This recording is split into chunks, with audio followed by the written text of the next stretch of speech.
Movie की शुरुआत में हम एक प्लेन देखते हैं जो कि सुबह के टाइम टेक ऑफ हुआ था। इस प्लेन के पायलट विलियम और डैनियल थे। सब कुछ नॉर्मल चल रहा था कि अचानक प्लेन की कंट्रोल्स अजीब तरह से बिहेव करने लगता है। विलियम कंट्रोल रूम से कांटेक्ट करता है जो उसे बताते हैं कि मौसम बिल्कुल नॉर्मल है और वो लोग आगे चलते रहे। लेकिन अचानक दोनों पायलट देखते हैं कि उनके सामने एक बहुत बड़ा तूफान था। दोनों पायलट पैनिक हो जाते हैं और उनके पास इस तूफान में एंटर करने के अलावा कोई और ऑप्शन नहीं होता। वो सारे पैसेंजर्स से कहते हैं कि वो अपनी सीट बेल्ट बांध ले। जैसे ही वो उस तूफान में एंटर करते हैं, प्लेन पूरी तरह से शेक होने लगता है। सारे पैसेंजर्स काफी डर जाते हैं, लेकिन दोनों पायलट प्लेन पर अपना कंट्रोल रखने की कोशिश करते हैं और अचानक वो तूफान को क्रॉस करके निकलते हैं और रिलीफ फील करते हैं। विलियम देखता है कि पूरे आसमान में अंधेरा हो रखा था, जैसा यहाँ रात हो। वो पैसेंजर्स को शांत करने के लिए कहता है कि ये एक तरह का स्पेशल इफेक्ट है जो बर्मुडा ट्रायंगल के ऊपर से गुजरने में ही होता है। सारे पैसेंजर्स देखते हैं कि उनके फोन और लैपटॉप से सारे नेटवर्क गायब हो चुके थे। पायलट्स भी अपने कंट्रोल रूम में कांटेक्ट नहीं कर पा रहे थे। सारे रेडियोस बंद थे, लेकिन सिर्फ एक रडार ही था जो काम कर रहा था। इधर कैमरॉन सभी पैसेंजर्स को रिफ्रेशमेंट देते हुए काम करती है। पैसेंजर्स के बीच ही दो हिस्टोरियंस बैठे थे जो हिस्ट्री के बारे में और रिसर्च करने लंदन जा रहे थे। वही एक बूढ़ा आदमी भी बैठा हुआ था जो प्लेन में बैठने से लेकर उसके साथ हुए हर एक इंसिडेंट को एक डायरी में लिख रहा था। दोनों पायलट्स को रडार में कुछ भी नहीं मिलता तो वो कंफ्यूज हो जाते हैं और प्लेन को थोड़ा नीचे उड़ाने का ट्राई करते हैं कि उन्हें रडार में कुछ दिखता है। और वो अचानक देखते हैं कि जमीन पर ढेर सारे प्लेन्स एक सिटी पर बॉम्ब गिरा रहे थे और ढेर सारी बिल्डिंग्स ब्लास्ट हो रही थी। सभी पैसेंजर्स भी ये सब देखकर हैरान थे, मगर इसी बीच दोनों हिस्टोरियंस कुछ नोटिस भी कर रहे थे। विलियम और डैनियल इससे पहले कि कुछ समझ पाते, ढेर सारे फाइटर प्लेन्स उन्हें घेर लेते और उन पर अटैक करने वाले थे कि रडार की हेल्प से विलियम प्लेन को और हाइट पर ले जाता है। सारे पैसेंजर्स अब एक्सप्लेनेशन मांगने में लग जाते हैं कि आखिर हो क्या रहा है, लेकिन कैमरॉन उन्हें शांत कर दिया। लेकिन माइकल नाम का आदमी काफी एग्रेसिव और रूड तरह से उससे बात करता है और उसका हाथ पकड़ लेता है कि तभी सीनियर फ्लाइट अटेंडेंट उसे गुस्सा करके शांत करती है। विलियम और डैनियल डिस्कस करते हैं कि क्या किया जाए। विलियम जब दोबारा से नीचे जाने को कहता है तो डैनियल उससे कहता है कि उन पर दोबारा अटैक हो सकता है, लेकिन विलियम उसे बताता है कि उनके पास फ्यूल कम है, इसलिए उन्हें जो भी करना है जल्द से जल्द करना होगा। दूसरी तरफ हम देखते हैं कि दोनों हिस्टोरियंस कैमरॉन से कहते हैं कि शायद उन्हें कुछ ऐसा पता है जिससे पायलट्स की हेल्प हो सकती है, और जबरदस्ती पायलट्स के पास आ जाते हैं और माइकल भी चोरी चुपके उनकी बात सुनता है। हिस्टोरियंस पायलट से कहते हैं कि जो प्लेन उन्होंने अभी देखा था वो 1945 के बाद से ही बनने बंद हो चुके हैं। ये प्लेन्स वर्ल्ड वॉर सेकंड पर यूज किए गए थे।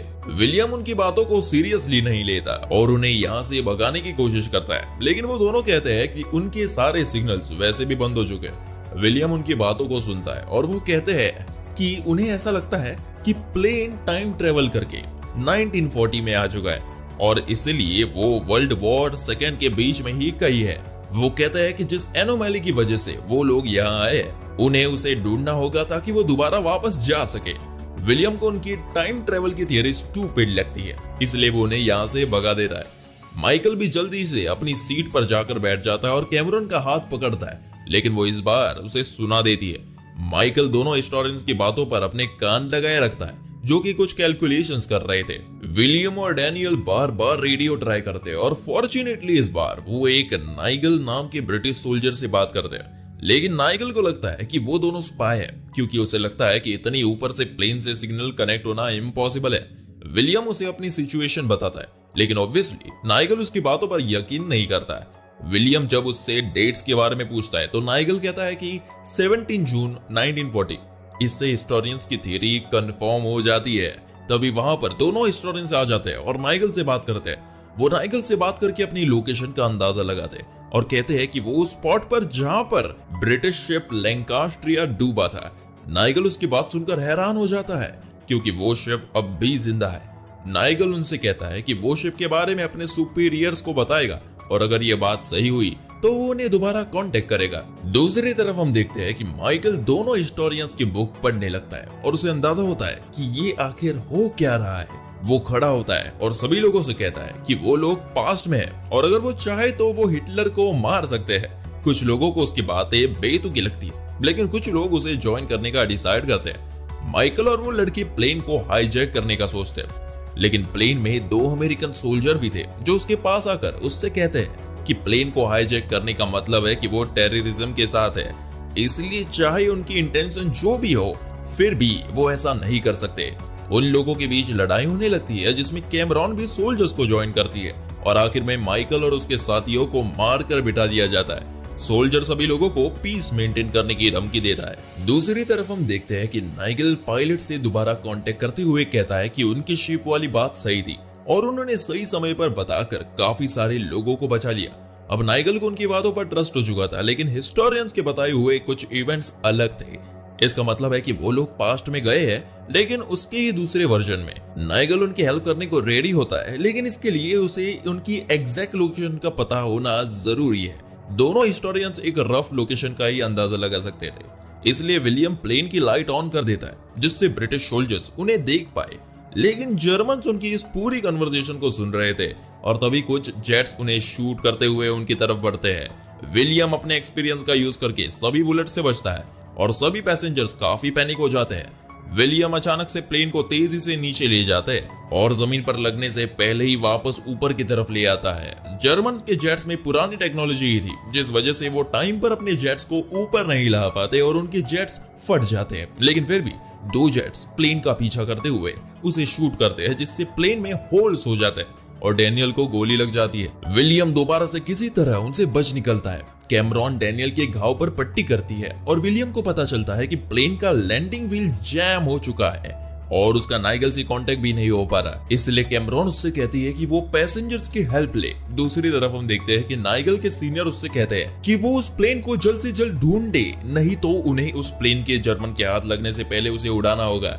विलियम पैसेंजर्स के पास जाकर उन्हें पूरी सिचुएशन बताता है और उनसे हेल्प मांगता है। पैसेंजर्स में ही त्रिस्टा नाम की लड़की जो कि इंजीनियर है, हेल्प के लिए आगे आती है और उसे देखकर हेक्टर नाम का आदमी भी हेल्प के लिए रेडी होता है। विलियम कैबिन में उन लोगों के साथ आता है और ट्रिस्टा अपनी स्किल से प्रॉब्लम को ठीक कर लेती है, जिससे डोर ओपन हो जाता है। लेकिन लैंडिंग व्हील अब भी ओपन नहीं होता क्योंकि उसमें कुछ अटका हुआ था।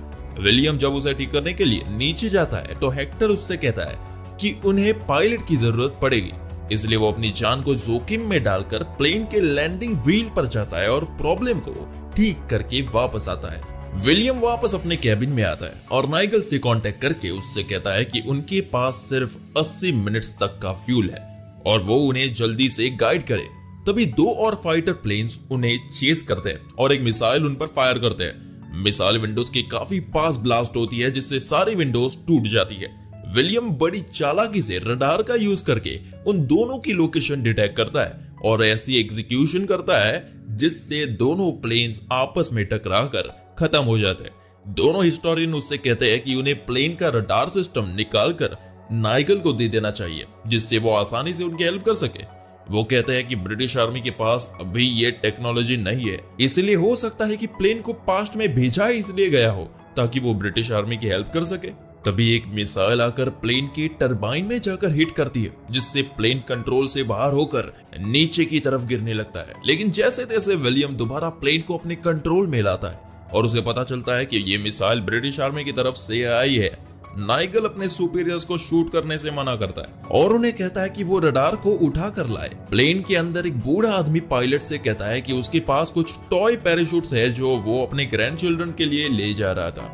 कुछ चीजें कलेक्ट की जाती है और रडार को चूज किए हुए स्पॉट पर विंडो से फेंक दिया जाता है। ये सारी कन्वर्सेशन जर्मन्स भी सुन रहे थे, इसलिए स्पॉट के पास उनके सोल्जर्स पहले पहुंच जाते हैं। एक सोल्जर रडार को लेने के लिए पेड़ पर चढ़ता है, लेकिन तभी वहां पर ब्रिटिश सोल्जर आ जाते हैं और वो सभी जर्मन सोल्जर्स को मार गिराते हैं और रडार ले जाते हैं। तभी जर्मन के फाइटर जेट्स प्लेन पर अटैक करते हैं और एक मिसाइल बिल्कुल प्लेन को हिट करती है, जिससे प्लेन की एक साइड में ब्लास्ट होता है और उससे कई सारे पैसेंजर्स बाहर गिर जाते हैं। विलियम दोबारा अपनी स्किल्स का यूज करके प्लेन को किसी तरह हैंडल करता है और नाइगल उन्हें गाइड करता है। दूसरी तरफ से ब्रिटिश आर्मी के प्लेन्स भी आ जाते हैं, जो प्लेन को सेफ रखने के लिए जर्मन आर्मी के जेट्स को मारते हैं। तभी नाइगल को रडार में कुछ अजीब सा दिखता है और विलियम देखता है कि उसके सामने दोबारा वही तूफान था जिससे उन्होंने इस टाइम पीरियड में एंट्री ली थी। वो दोनों बिना सोचे विचार किए नाइगल को बाय बोलते हैं और सभी पैसेंजर्स को टाइट होल्ड करने को कहते हैं और उस तूफान में एंट्री ले लेते हैं। प्लेन काफी शेक होता है और वो लोग वापस अपने टाइम में एंटर हो जाते हैं। वो लोग बर्लिन के एक एयरपोर्ट में लैंड करते हैं और सब लोग काफी खुश होते हैं कि वो अब सेफ है। सभी लोग प्लेन से नीचे उतर जाते हैं और जैसे ही विलियम कैबिन में जाता है, वो उस बूढ़े आदमी के पास जाता है जो अपनी डायरी में सब कुछ नोट कर रहा था। उसने पूरा मैप बना रखा था कि वो लोग कैसे कैसे यहाँ तक आए।